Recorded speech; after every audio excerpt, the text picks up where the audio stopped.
부모가족 여러분 안녕하세요. 벌못 알거나 구주차 금요일 오늘은 누가복음 10장 말씀 가운데 율법에서 가르친 가장 큰 계명 중심으로 하나님의 음성 듣기를 소망합니다. 한 율법사가 예수님을 시험하고자 주님께 찾아옵니다. 묻습니다. 율법의 가장 큰 계명은 무엇입니까? 예수님께서 다시 그 율법사에게 묻지요. 율법을 어떻게 읽었습니까? 라고 물었더니 율법에서 하나님을 사랑하고 이웃을 사랑하라고 말씀하셨습니다. 예수님께서 참되도다 맞습니다 라고 답하였습니다. 그런데 이 율법사는 다시 예수님께 묻습니다. 누가 나의 이웃입니까? 여기서 우리와 좀 다릅니다. 율법의 가장 큰 계명, 율법사도 잘 알고 있습니다. 저와 여러분들도 잘 알고 있죠. 하나님을 사랑하고 이웃을 사랑하는 것입니다. 그러나 율법사는 누가 나의 이웃인지를 예수님께 묻습니다. 답을 모르는 것 같습니다. 그러나 저와 여러분은 누가 나의 이웃인지를 잘 알고 있죠. 심지어 구체적인 대상이 누군지도 잘 알고 있습니다. 그리고 그 이웃을 사랑하기 위하여서 어떤 것을 어떻게 해야 하는지도 어쩌면 마음에 다 있을 수도 있습니다. 그럼 문제는 무엇일까요? 율법사에게 있어서는 그것을 행하고자 하는 의지가 없다는 겁니다. 그저 자신이 율법에 대하여서 잘 알고 있다는 것을 자랑하고 예수님을 시험하고자 하는 것이 그의 목적이었습니다. 우리의 신앙 삶 속에서 가끔 이런 착각을 할 때가 있습니다. 바로 우리가 알고 있는 성경 지식과 우리의 신앙이 같은 것이라고 정비례라고 생각할 때가 있다는 것이죠. 결코 그렇지 않습니다.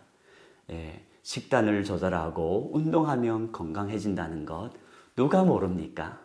다 알고 있습니다. 그러나 실제 삶에는 잘 안 되는 것이 현실이죠. 마치 말씀에 마음이 원이로되 육신이 약하도다. 하나님을 사랑하고 이웃을 사랑하는 것 우리 다 잘 알고 있습니다. 문제는 바로 그 실천에 있다는 것이죠. 오늘 하루 저와 여러분의 삶에 사도 요한의 고백처럼 사랑하는 자들아 우리가 말과 혀로만 사랑하지 말고 행함과 진실함으로 하자.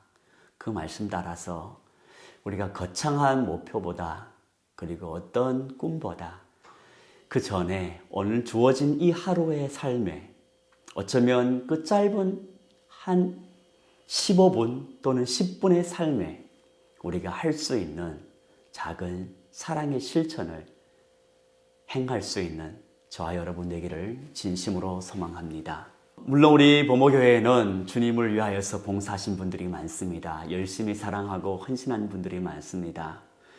곳곳에 우리의 눈에 보이지 않는 곳에 정말 하나님만 바라보고 헌신하신 분들이 많습니다. 그러나 열심히 헌신하고 봉사한 나머지 때로는 지칠 때가 있습니다.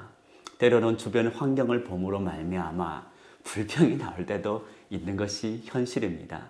마치 오늘 본문에서 이어나오는 마르다와 마리아 같은 경우입니다. 마르다는 주님을 섬기기 위해서 분주하였습니다. 마리아는 예수님의 말씀을 듣기 위하여서 남자들과 함께 조용히 앉아서 가르침을 듣고 있었습니다. 마르다는 일을 하다가 일손이 부족하다 보니 마리아를 찾기 시작하였고 마리아가 자신을 돕지는 않고 그냥 가만히 말씀만 듣고 있는 것을 보면서 예수님을 향하여서 마리아를 시켜서 자신을 도우라고 예수님께 청탁합니다. 예수님께서 마르다를 향하여서 여러 가지 분주하기보다 한 가지라도 족하니 그것으로 만족하라고 말씀하십니다. 우리에게도 참 중요한 교훈이죠. 너무 분주한 나머지, 너무 많은 봉사를 한 나머지 때로는 하지 않는 사람들, 때로는 못하는 사람들을 향하여서 없지 않아 비교가 되며 불평할 수 있다는 것을 저와 여러분 경각심을 가지고 경계해야 하는 줄로 믿습니다. 바리새인들과 마르다 한 사람은 아예 안 하려고 하고 한 사람은 너무 지나친 나머지 때로는 지치고 불평할 때가 있는 것입니다. 두 가지 우리가 다 경계를 해야 합니다. 여러분은 어느 곳에 있습니까? 어느 곳에 더 가깝습니까? 오늘 이 하루 또한 우리가 앞으로의 신앙의 삶을 살아가는 동안에 균형을 잃지 않았으면 좋겠습니다. 하나님을 사랑하고 이웃을 충성되이 사랑하되 그리고 그 사랑 가운데 감사를 잊지 않고 불평보다 오히려 주님과 함께함으로 그 기쁨과 즐거움을 늘 누리는 저와 여러분 되기를 진심으로 소망합니다. 오늘 하루도 주어진 자리에서 즐거움과 감사함으로 이겨내며 승리하고 하나님께 찬양으로 영광 돌리는 우리 모두들 되기를 진심으로 소망하며 예수님의 이름으로 축원을 드립니다. 샬롬.